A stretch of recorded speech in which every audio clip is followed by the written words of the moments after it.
This clip is brought to you by SaveWithConrad.com.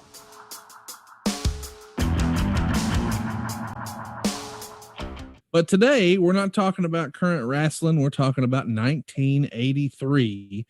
We've sort of hit the reset button on all things Arn, and we hope you're telling your friends about it. May has been an exciting month.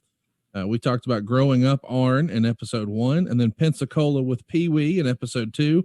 Last week was pounding the pavement for Watts, and today it's finishing up with the Cowboy, and we're going to talk about 1983. Let's start from the very beginning. Your first match of the year that I can find is against Bruno Sammartino Jr. at the Riverside Centralplex in Baton Rouge, Louisiana. Man, Bruno Sammartino Jr., that's not something we hear a lot of. What can you tell us about Bruno Jr.? Well, that carries a hell of an aura around it, doesn't it? It does. God almighty. You know, if I'd said I wasn't intimidated, I would be lying. Just from the fact that second generation wrestlers, I feel, get certain things just by osmosis, just by growing up around the business. As a kid, you hear things, you see things.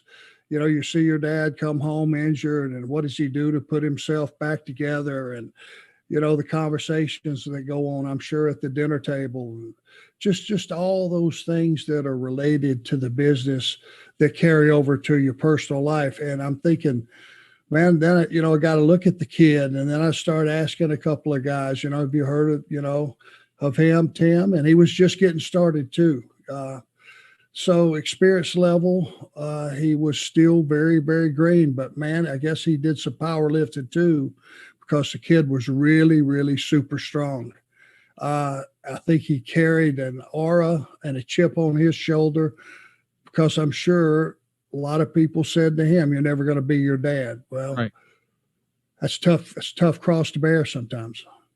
If you haven't before, go Google image David Sammartino. Of course, I called him Bruno Sammartino Jr. That's another name he went by, but most of us saw him on the WWF a couple of years later when he was going by the name David. But to your point, dude, he is jacked, like a crazy looking power lifter dude. He started wrestling when he was only 20 years old in 1980. So here he's, 2 or 3 years in.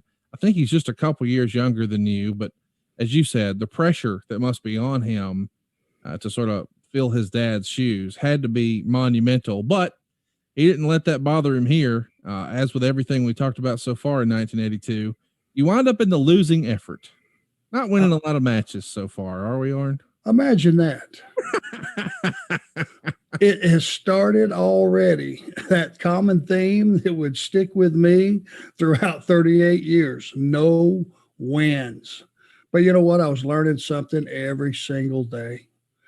And, I was just trying to absorb every little bit of something different that would occur during a match. And the audience response to something that I did during a match or that he did during the match. And it's an ongoing process. That's one thing I could say about Bill Watts' territory.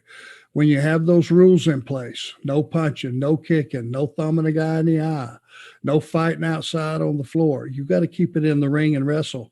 You better learn how to work. Yeah. Hey, it's Conrad Thompson. Thanks for checking out the podcast here on YouTube. Be sure to hit the subscribe button and the notifications bell so you get a notice anytime we upload some new content. And go save yourself some money right now. If you're in a 30-year loan or you have credit card debt, it's not a matter of if I can save you money. It's a matter of how much. Find out right now for free at SaveWithConrad.com.